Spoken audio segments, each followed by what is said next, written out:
Já, Hare Krishna, então, arte sadhana, de Om Shasttra Bhakti Pramud Purgosha Maharaj. As oferendas do devoto e do não devoto, né? Está nisso, né? Os devotos consideram o amor puro por Deus como a meta definitiva da vida. Os trabalhadores frutivos consideram a habilidade para realizar os deveres prescritos, a riqueza e a gratificação dos sentidos como objetivos da vida, os purusharthas. Estes são os propósitos mais grosseiros que motivam suas ações. A um nível mais sutil, os filósofos se interessam na liberação. Os devotos, entretanto, consideram que, em todos esses casos, existe um desejo, seja grosseiro ou sutil, pela satisfazer os sentidos pessoais. Assim sendo, eles permanecem o mais afastados possíveis da associação daqueles que têm essas quatro classes de desejos egoístas, né? Essas pessoas talvez pretendam, elas acham que estão adorando a Narayana, apesar de suas motivações egoístas, mas quando vem a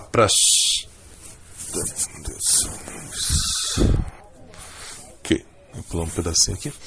Bom, o Senhor mesmo está desejando aceitar as oferendas de um devoto puro, porém é completamente diferente das oferendas do devoto superficial, que não tem outro interesse a não ser que seja só a gratificação pessoal sensual.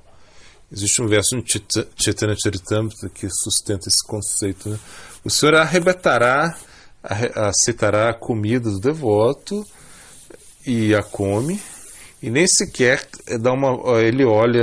ele vira para olhar a comida do não devoto. O Senhor se satisfaz muito nas oferendas ordinárias de comida, como por exemplo o arroz quebrado, né, do grande devoto, do seu grande devoto, a esposa de Vidura, os 4 pouquinhos de arroz trazidos por Sudama Vipra, as flores de banana dos devotos de Sridhara, as sementes da árvore de banana, assim como a água de coco de Raghava Pandita. Por outro lado, as custosas, né, elaboradas preparações dos devotos como Duryodhana, isso não atrai ele, né? Uma vez mais, ainda que o Senhor não tenha nenhum interesse nas oferendas dos não-devotos, ele exibe uma atitude misericordiosa para as pessoas que são simples ou aqueles que ignoram as verdades espirituais. Ainda que ele não aceita de imediato sua adoração, os guia para a associação dos devotos através de semelhante associação de devotos puros. Estas pessoas inocentes logo se tornam conscientes da teologia Vaishnava, uma vez que são bastante afortunados para tomar refúgio, assim sendo, né, bastante afortunados para tomar refúgio no mestre espiritual e aprender os segredos da adoração do Senhor Supremo. Krishna mesmo diz no Bhagavad Gita, né, se alguém de coração puro me oferece uma folha, fruta, flor ou um pouco de água, com devoção eu aceito essa doação, de bom grado, essa doação de amor, né? Os adoradores de outros semideuses se esforçam muito para fazer-me oferendas feitas de maravilhosos ingredientes, mas uma vez que sua fé é momentânea, eu não as aceito. O motivo é que eles se sentem de alguma maneira compelidos a fazer suas oferendas e são realmente sinceros, e não são realmente sinceros, né?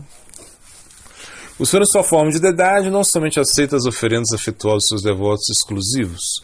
Em ocasiões ele chega até comê-las. Segundo os comentaristas, as palavras Prayatatmanaha no verso anterior se interpretam como aquele cujo corpo e a mente são puros. Prosseguem parafraseando as palavras do Senhor como segue: eu, sendo assim, não aceito as oferendas de alguém cujo coração seja impuro. Em outras palavras, as mulheres em seu período menstrual e outros não devem fazer tais oferendas, né? Bom, adorar regularmente a planta de Tulasi é o 23º, adorar regularmente o Srimad Bhagavatam, adorar os Vaishnavas 3 vezes ao dia, na manhã, no meio-dia, à noite, escutar diariamente o Srimad Bhagavatam e outras escrituras como Puranas, usar roupas que têm sido usadas pela deidade, aceitar os trabalhos piedosos como a ordem do Senhor mesmo, né? E realizá-las como um espírito de serviço, pensando, eu estou me ocupando em relação de acordo com a vontade do Senhor. Aceitar as ordens do mestre espiritual, acreditar nas palavras do mestre espiritual, decorar-se com os próprios mudras, né? Os símbolos Vaishnavas. Sanatana Goswami explica em seu comentário que os próprios significados relativos ao objeto de adoração pessoal, como ele os designa o mantra. Peraí. Bom, está um pouquinho complicado aqui, mas então ele aceita. Vou repetir aqui. O Sanatana Goswami explica em seu comentário que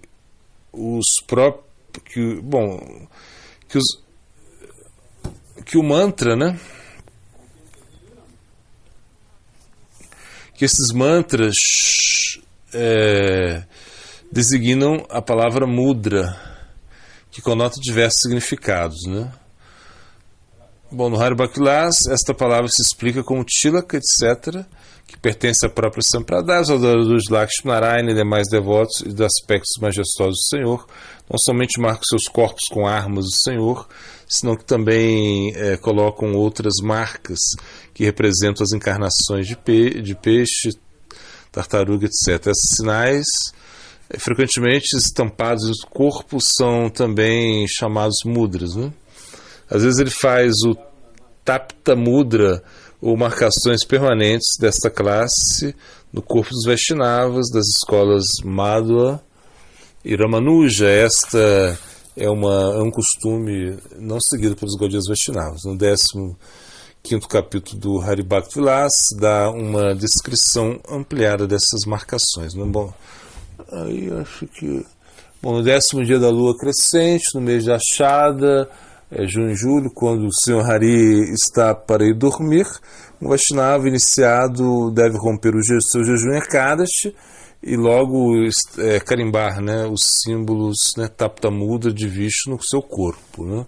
Essa marcação do corpo se compara com o uso da esposa fiel dos sinais do matrimônio, ou seja, como os braceletes e tornozeleiras, né? O verso menciona que o Senhor Hari está para ir descansar. Em efeito, o dia anterior é Sayana Ekadashi, o que marca o começo do período de Chaturmas, durante o qual se refere que se diz que o Senhor vai dormir, né? Bom, em ocasiões se explica que Dwadashi é uma extensão de Ekadashi, em tal sentido esta declaração está permitida. Em certos casos se pode fazer o Tapana Mudra como no próprio dia de Ekadashi. O mesmo rege para o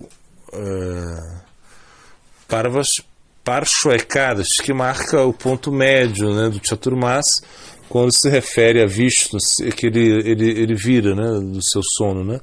E o Tana Ekadashi, o final do período de 4 meses, é quando Vishnu se levanta. Bom, Hari Bhakti Vilas prossegue descrevendo símbolos também chamados de 5 armas, né, Vishnu, e de Vishnu, né, a parte do corpo que elas devem ser tatuadas, né? A massa de Vishnu, que é chamada Komudaki, vai na frente, sobre a cabeça, o arco, e o búzio, né, sobre o coração, e depois vai a espada de Vishnu, chamada Dandaka. Os Brahmas devem colocar o Sudarshana no braço direito e o búzio no esquerdo. Ainda que esses 3 dias são afastados, são tirados assim para marcar o símbolo de Vishnu com ferro quente, né? Em todas as demais ocasiões, os Vaishnavas usam argila Gopichandra para fazê-lo. Assim sendo, se refere a pessoa inteligente, se marca diariamente com os símbolos, né, como descrito no Gopi Chandra. Em Sayana Ekadashi e demais datas específicas, eles fazem carimbam o seu corpo, assim, né? Neste capítulo do Hari Bhakti Vilasa se cita uma sessão Gautamya Tantra dando as regulações para o uso de Gopi Chandana, para marcar o corpo com os símbolos de Vishnu. Você deve colocar o disco, né, no braço direito, a caracola, ou seja, o búzio, né, no direito ou no esquerdo, a massa no esquerdo, debaixo da massa, outro disco, por cima do caracola, ambos os braços devem estampar o lótus, né? A espada vai no peito e o arco o arco vai na cabeça, né? Bom, Sanatana Goswami descreve em seu comentário que, na realidade, a pessoa pode colocar qualquer dos mudras em qualquer parte do corpo que deseje. Isso confirma demais no Hari Bhakti Vilasa, se expressa alternativamente, seguindo as tradições da própria Sampradaya, os acharyas, né? Se podem situar o disco, o búzio e demais sinais em qualquer parte do corpo de acordo com a sua vontade, agregando ficando atento ou seja, a devoção das marcações específicas que identificam a deidade pessoal. A escritura que diz que a pessoa cujo corpo está decorado com as marcas que representam o búzio do Senhor, etc., nunca pode ser invadida pelo pecado. Estes símbolos atuam no modo de um escudo ou kavacha para o Vaishnava. Então,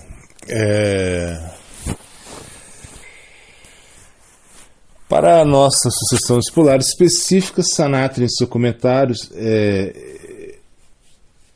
ele diz que os nossos símbolos são a flauta, etc., que evocam a Sri Krishna. No seguinte verso do Hari Bhakti Vilasa, no verso seguinte do Hari Bhakti Vilasa, se explica que alguns colocam o disco e o búzio juntos. Sanatana explica, não é incorreto usar o signo, o sinal, né, o símbolo, ou da caracola, do búzio do Senhor, pois seu associado eterno e um dos seus devotos, porque é o seu associado eterno e um dos seus devotos principais. Se refere que certa vez a esposa de um Brahmana abortou ao ouvir o seu som, né? O Brahmana ficou muito chateado e amaldiçoou o búzio a tomar nascimento como demônio. Foi durante esse nascimento, em particular, como filho do demônio de Panchajanya,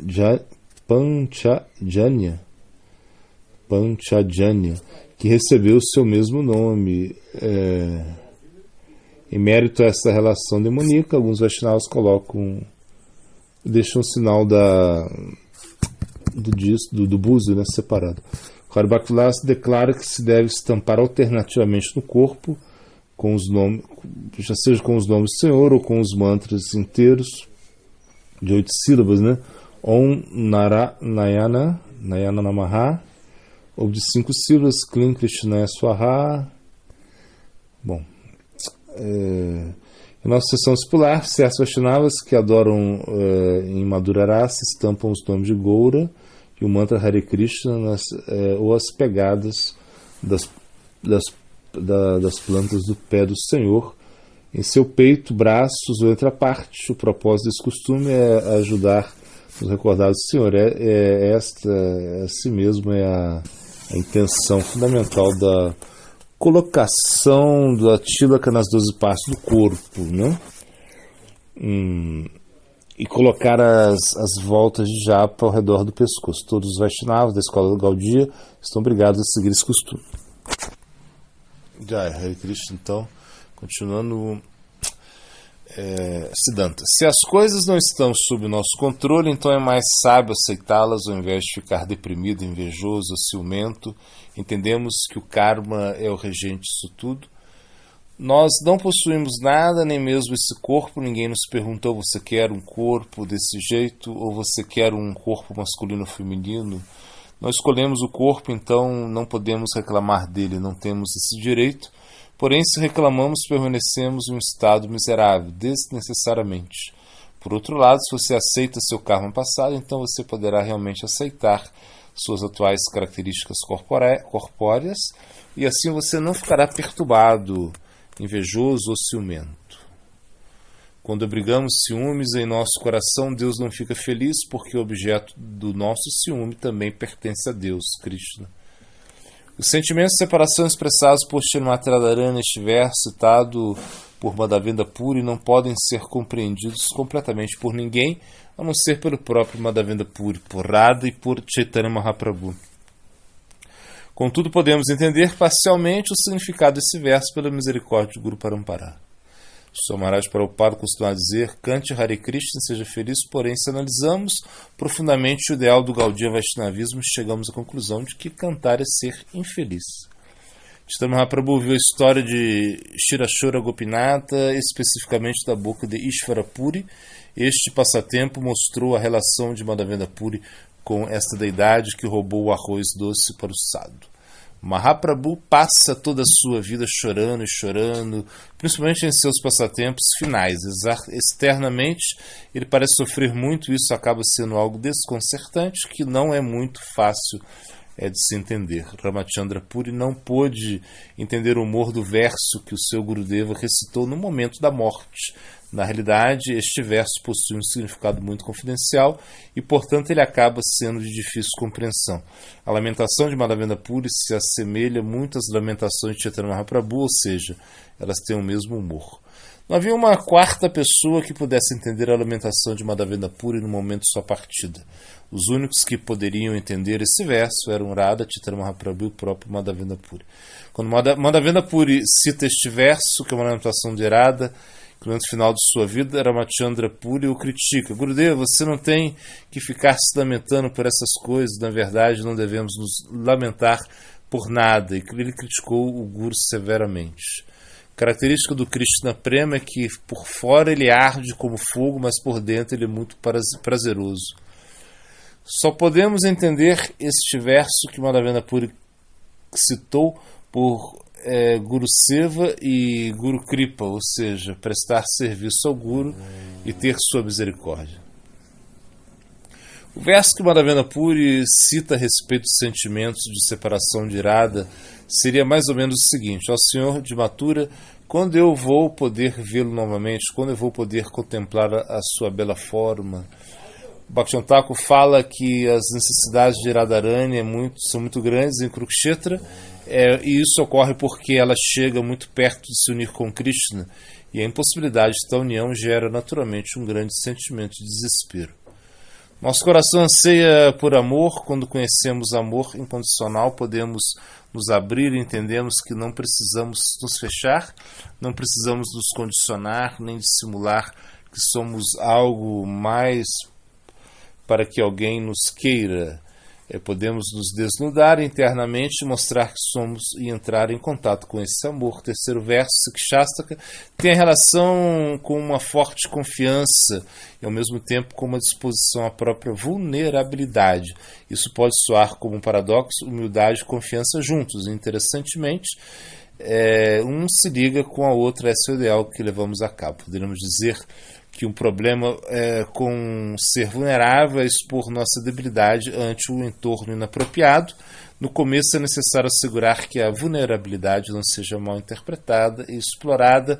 Por isso Mahaprabhu nos aconselha a expor essa debilidade a Srinanda, a essa divina agência, a mais generosa de todas, obviamente por extensão, aos representantes dessa agência, os sadhus em que realmente podemos confiar e entregar nossa vida. Precisamos nos esvaziar para sermos preenchidos, decorados e empoderados. Podemos pensar que isso é uma crise, mas na realidade é um despertar espiritual, o qual não vem sem algum tipo de crise. Mas a crise não é algo mau, é um ponto de quebra e mudança onde precisamos nos abrir para sentir o Supremo. Um exemplo a esse respeito é Draupadi, quando na Assembleia dos Kurus foi coagida a desnudar-se e tirar o seu sari. Nesse momento ela chamou Krishna, Govinda. Apesar disso, quando ela usava uma mão para chamar e a outra para tentar segurar o seu sari, Krishna não vinha.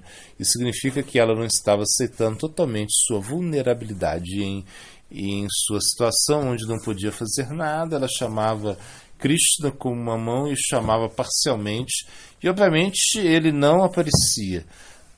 Para que ele aparecesse plenamente, havia chamá-lo plenamente. Quando soltou a segunda mão, ela realizou o Atmaniveda Mudra, o Mudra da entrega, com as duas mãos levantadas para cima. Foi nesse momento que Krishna apareceu, empoderou e a deu ilimitado sari. Antes disso, quando não havia entrega por completo, não havia empoderamento. Devemos aprender a nos esvaziar. Isso não vai nos deixar sem nada. Vamos ser preenchidos. Se estou cheio de elementos indesejados, não posso entender que o santo nome entre na minha vida e derrame seu néctar. Devemos nos tornar como Vansi, a flauta de Krishna. Ele é uma vara de bambu vazia. Somente porque é vazia, o sopro de Krishna pode passar por ele sem obstáculo e soar o seu chamado amoroso. Segundo Vilasa, é uma nota, parece aqui, né? É proibido tomar iniciação no meio extra, chamado Purushottama Adhika Massa. O verso 22, de acordo com o Gautama Tantra, a pessoa deveria tomar iniciação na segunda, domingo, terça, quarta ou sexta. Bom, Putradarapta Bandhunam é o 89, o 97, Krishna Dikripa Karikona Bhagavane. É o verso 100, Krishna Bhakti Vamula Roy Sadhusanga.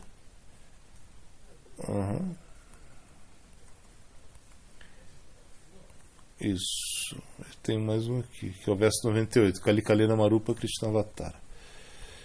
E o verso que a gente está estudando, Evan, assim, Ya, qualquer um que vete, conhece, Tatuataha, em realidade, Tyakta, deixando de lado. Bom, filosofando, 50% dos doentes morrem por causa do médico.